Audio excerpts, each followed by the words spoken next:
Can I use React without a framework? You can definitely use React without a framework. That's how you'd use React for a part of your page.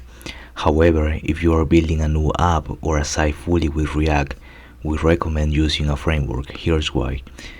Even if you don't need routing or data fetching at first, you'll likely want to add some libraries for them. As your JavaScript bundle grows with every new feature, you might have to figure out how to split code for every route individually. As your data fetching needs uh, get more complex, you are likely to encounter server client network waterfalls that make your app feel very slow.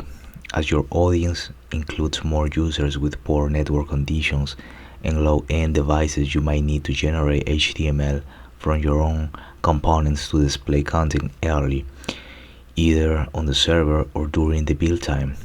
Changing your setup to run some of your code on the server or during the build can be very tricky.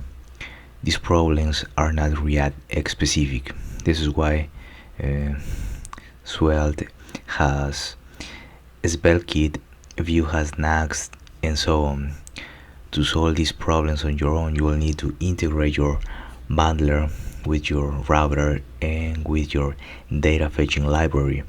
It's not hard to get an initial setup working, but there are a lot of subtleties involving making an app that loads quickly even as it grows over time. You'll want to send down the minimal amount of app code, but to do so in a single client server round trip in parallel with any data required for that page. You'll likely want to you'll likely want the page to be interactive before your JavaScript code even runs. To support progressive enhancement, you may want to generate a folder or fully static HTML files for your marketing pages that can be hosted anywhere and still work with JavaScript disabled. Building these capabilities yourself takes real work. So now we have React frameworks on this page solve problems like these by default with no extra work from your side. They let you start very lean and then scale your app with your needs. Each React framework has a community, so finding answers to questions and upgrading tooling is easier. Frameworks also give a structure to your code, helping you and others retain context and skill between different projects.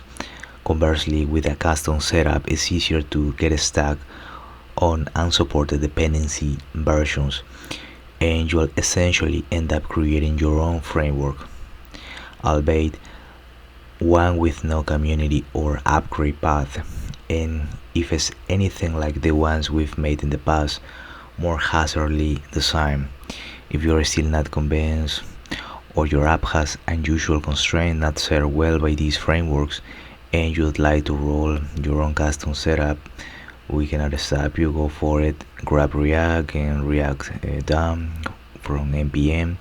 Set up your own custom build process with a bundler like Vite or Parcel, and add other tools as you need them, from routing, static generation, or server-side rendering and more.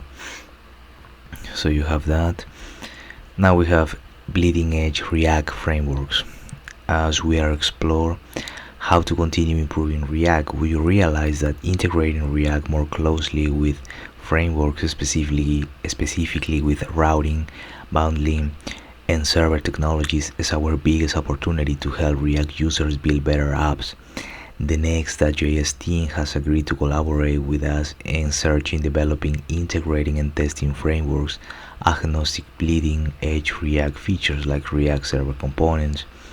These features are getting closer to being production ready every day, and we've been in talks with other bundler and frameworks developers on integrating them. Next.js App Router. Next.js App Router is a redesign of the Next.js API aiming to fulfill the React Team full stack architecture vision. It lets you fetch data and asynchronous components that run on the server or even during the build. Next.js is maintained by Vercel. You can deploy a Next.js app to any node .js or serverless hosting or to your own server. Next.js is also supported. Also supports a static export, which doesn't require a server. And here's a pitfall. Next.js app router is currently in beta and is not yet recommended for production as of March of 2023. To experiment with it in an existing Next.js project, you can follow this link.